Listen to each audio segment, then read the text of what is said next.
UTMC with a topic that everyone should be aware of, though we don't think about it often, carbon monoxide. This is Dr. Paul Rega, who is an expert in emergency medicine. And we do some sad stories sometimes on the news about families, entire families sometimes, who die because of carbon monoxide buildup in their homes and they don't know anything about it.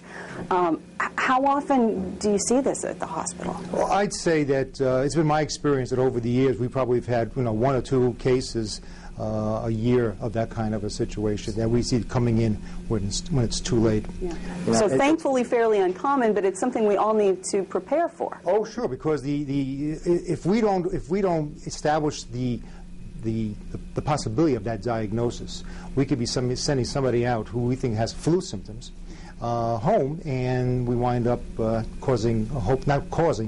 finding out that the whole family has died as a result of that, because it wasn't flu, it was carbon monoxide poisoning. Now, the source of this is often faulty heating systems, is that correct? Faulty heating systems, sternos, propane tanks, all those things can cause it.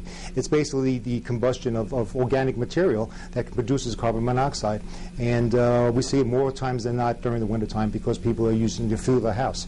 At the same time, people are using cheaper types of fuel. They're not using the traditional types of fuel, especially in this economy, so they're going to be taking greater risks, using generators and things of that sort, and you have to watch out for that. We see that all the time in disaster medicine because people don't have their normal ways of heating their houses because of the disaster, so they buy these things like generators, bring them in the house, run the generator, all this gas with carbon monoxide just goes through the house. They don't realize that. Next day they wake up dead. Well, certainly carbon monoxide detectors are crucial here.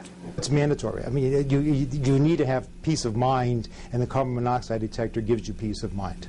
Okay, and the thing is that it's not that you say, oh, I think I have carbon monoxide poisoning.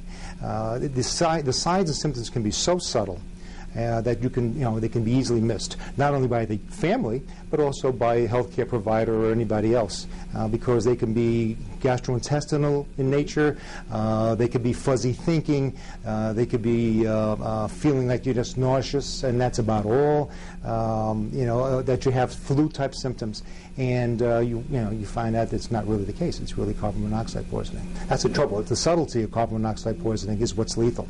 Okay, so if anybody is the least bit suspicious, what should they do immediately at home? Just get some doors and windows open, get some air? That would be the quickest, the simplest thing to do. If you suspect that you're having that, if you're suspecting that at all, then the best thing to do is basically replace what's in the house that you think is there, with fresh air, because oxygen is the antidote.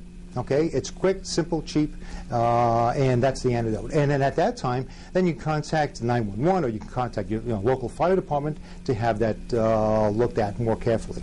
Okay, thanks for the reminder. It could save some lives. You're quite welcome. Dr. Paul Rega at UTMC with tonight's Talk Back.